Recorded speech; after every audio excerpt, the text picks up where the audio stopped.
I know you guys I was did. gonna say, yeah, we see them.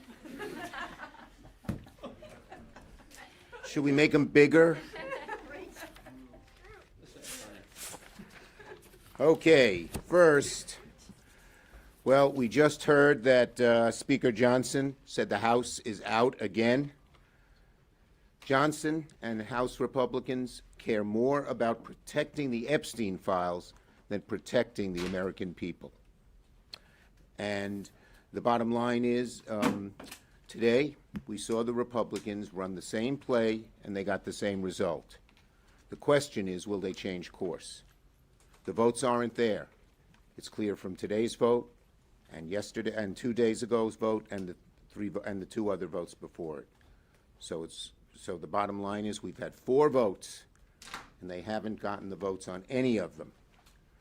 We have asked Republican leaders for months to sit down and talk to us, talk with us. They've refused and barreled us into a shutdown. They thought they could bludgeon us and threaten us and scare us. It ain't working because my caucus and Democrats are adamant that we must protect the health care of the American people. And so now, rather than working with us to end the pain Americans are feeling because of a shutdown, Republicans have instead, they've wasted a week, refused to talk, and exacerbated pain for America. Instead of trying to come to the table and negotiate with Democrats and reopen the government, the White House and fellow Republicans have vowed to make this a maximum pain shutdown, they call it. Unfortunately, the maximum pain falls on the American people, and the American people know it. They know it's not Democrats doing this maximum pain. It's vote and Trump and the Republicans. And so it falls on them. And so even in the White House and in the administration, there are people saying, don't do it, because the blame correctly will fall on Trump's shoulders. They're using the American people as political pawns. Why? Because they don't want to even talk to us about reopening the government by fixing health care. New data came out today from KFF. And that is not Kentucky Fried French fries.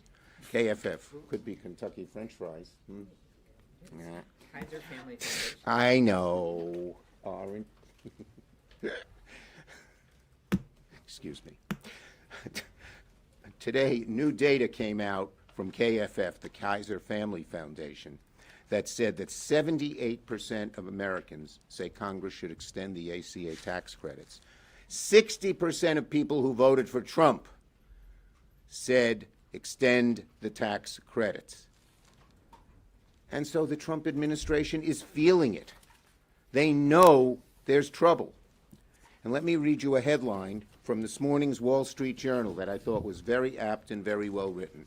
Raise your hand if any of you wrote it. You get kudos. It says, White House senses political risk on health care despite shutdown bravado. They know that the American people are for it. They know that 60% of MAGA supporters are for it. And why? Well, because if these credits are not extended, listen to this, the average couple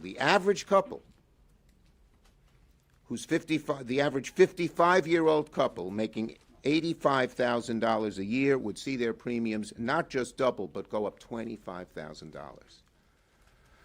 You're a couple at 55, you're about to think of your retirement. How the hell are you going to find $25,000 a year for your health care? Do you know what anguish that causes people? It's not just something that goes away. People sit there and agonize. How are they going to get health care, which they need so much? What are they going to cut? Republicans hold the House, the Senate, and the White House. They're in charge. American people know that. And the American people know that it's only smart and fair and right that they should negotiate with us if they want our votes, not do a partisan bill. They wrote it all with no Democratic input and say, just vote for it, take it or leave it. According to NBC today, Americans are more inclined to blame Trump and Republicans for a shutdown, according to 4 independent polls. Any of you NBC people wrote that headline? It's a good one. Republicans know it. They know the damage they're causing, and Americans are noticing. And what's their response? A vow to cause maximum damage. That maximum damage is to American families, and American families know it. What's their response? When they didn't get the votes today or 3 times before? We'll see. Maybe they'll have a change of course. That would be a very good thing if they came and sat down and negotiated with us. And their second response is to just lie. They're so afraid of the truth that they make up lies. Here's PolitiFact when they say, oh, the Democrats want to give the money to undocumented immigrants. Here's PolitiFact. J.D. Vance said, Democrats are threatening to shut down the entire government because they want to give hundreds of billions of dollars to health care to benefit illegal aliens. What does PolitiFact say? False. And I hope you'll all write that over and over again, because if they're going to tell the lie over and over and over again, it's the responsibility of all of us to say it's a lie over and over and over again. Undocumented people cannot and will not receive a premium tax credit by federal law. The federal government does not fund health insurance for undocumented immigrants in Medicaid, Medicare, or Social Security by law. Republicans know it. They lie about it. When I was with the White House with Johnson, he said it. I was sitting there. I said, that's bull. And he didn't say it isn't. He just smirked. That's what they do. And when you lie about it, it shows fundamental weakness, because you know where the American people are. When they're confronted with the truth, they cover it up with a lie. But unfortunately for them, the truth doesn't lie. And as I mentioned, this chart shows what a high percentage of Americans want us to extend the ACA subsidies for health insurance. 71 to 29. And it shows you that's why it's so high, because even 60% of Trump voters want to extend it. So, Americans want lower costs. Americans want to extend the tax cuts. Many of my Republican colleagues want that too. So it's simple. They can reopen the government and make people's health care more affordable at the same time. And the only people making it a choice between one and the other, between health care and opening up the government, to the Republicans. We're not. We say we can do both. Senator Klobuchar. So what's at stake here? The Republicans have created a health care crisis. It was already a difficult situation, but by passing the big, beautiful betrayal of a bill, they basically are kicking 15 million people off of their health care, off of Medicaid. They are going to close down rural hospitals. Some of that already has happened, in part because of the $500 billion Medicare cut that was triggered because of their decision to increase the debt so much with tax cuts to the wealthy. Those are things that have happened. But the final thing is that when it comes to the Affordable Care Act, where you have 20 million people that are on these plans in each of their individual states, in my state it's called MNsure, they will not be able to afford their insurance. I heard this big time when I was out in rural Minnesota. I went to 13 counties last week. Time and time again, the farmers, over a quarter of them are on these plans, even higher in my state.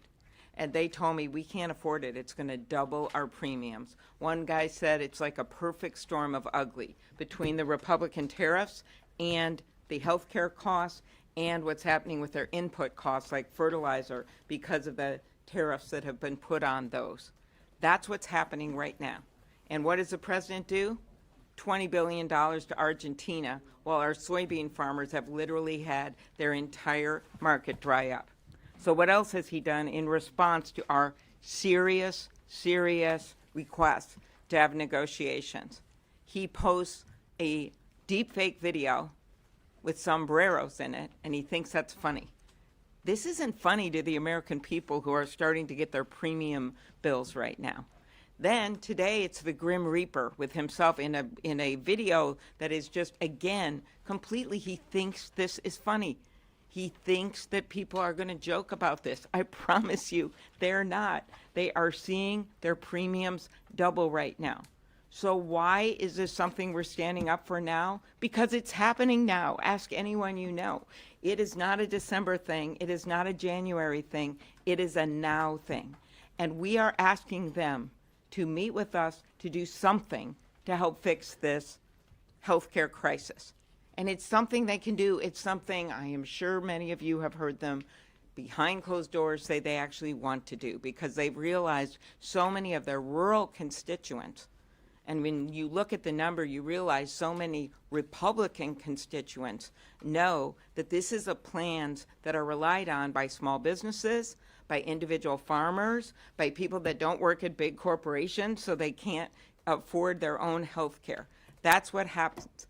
And I just cannot believe that they've decided instead to repost offensive deepfake videos than actually get to work, open the government, and do something about health care.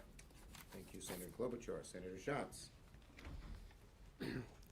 Somebody sent me the notification that the House is not planning on coming back next week, and I think there is not a clear illustration of their lack of seriousness in terms of reopening the government and solving the healthcare crisis. And there are a lot of people asking us, why now? And the answer is, the crisis is now. People are getting their letters now. The price spikes 114% for 24 million Americans. They're happening now. And so in the four corners of the Capitol, this is being treated as a kind of political question and a procedural question and a kind of public relations question. But for tens of millions of Americans, people on the exchanges, but also everybody else, because we know how health insurance works. When people lose their health insurance, everybody else who retains their health insurance sees a spike in their rates as well. Tens of millions of Americans are actually getting hurt, and this is not an abstraction or something that we're going to argue about that may or may not happen 18 months from now or 24 months from now or 3 or 4 years from now. They're getting the letters now, and some of those letters say, we're not sure how much your increase is going to be, but we'll let you know later. And some of those are pretty explicit. You were paying $289, now you're paying $485. And so this is serious business. And if you look at Leader Schumer and Senator Klobuchar and a lot of our leadership, we are perfectly willing and capable to do bipartisan compromises when it's in the interest of the public. But we need a dance partner. We are sitting here saying we are willing to solve this problem with you because this is hurting your constituents too. But you have to sit down and work with us to solve this urgent healthcare crisis. Senator, thank you, Senator Schatz. Yes.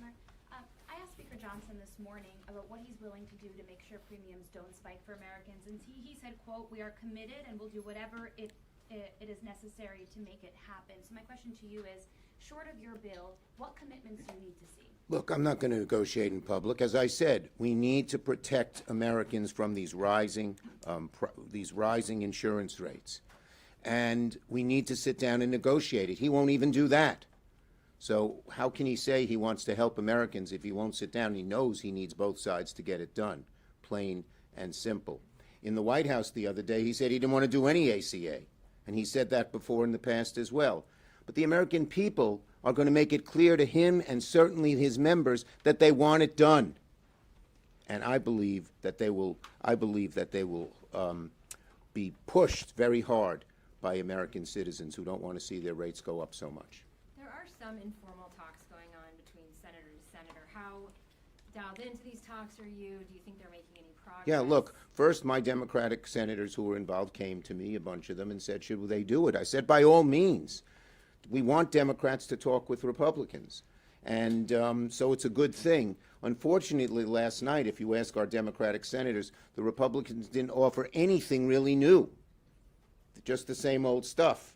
And so nothing on ACA, nothing on rescissions. And so, look, our Democrats want to go back and negotiate again, but they got to negotiate with something, to get something in return. Yes. Does whatever bill that you support to open the government, does that have to include language specifically addressing the ACA crisis? And Look. secondly, you mentioned that President Trump at the White House meeting was open perhaps to extending these subsidies, or at least he was sympathetic. You said you heard about it for the first time. Have you tried to reach out to him again to kind of keep that conversation going? Well, look, the bottom line on that is we need the president to be involved. Johnson and a whole lot of his caucus don't like the ACA, don't want to do the extensions. A lot of Republican senators in the Senate do, but they're not enough. Thune is not enough. You need Johnson, and you particularly need Trump to get it done. So that's the bottom line, and we need real improvements in Americans' health care, plain and simple. Calling someone in the back. Way in the back. Yep, go ahead. Leader Schumer, it was reported that there was a 34% increase in demand at Military Food Bank in Fort Worth, Texas this week. How do you square the needs of constituents facing an immediate pain during a shutdown with your focus on lowering healthcare premiums? The bottom line is there's a simple way to end the shutdown. Come and sit down and negotiate a fair bill with us. Yes. The president, as you say, has been tweeting out memes. Democrats have said that he doesn't understand this healthcare crisis. What makes you think, what evidence do you have that he will eventually be bowed to public pressure? The evidence we have is right here. 60%, or 58, I think it is actually, of Trump voters want it extended. And it's going to, the pressure on the president to do the right thing here will get greater in the month, as both Amy and Brian mentioned, as people get their new health care bills, and they see how much it is. It's shocking how much it is. And they go and say who did it, and we Democrats are going to be there day in and day out and say the president and the Republicans did it, and that's why we feel that's why we feel we're in a strong position. Thank you, everybody. Are you willing to wait this out for a month?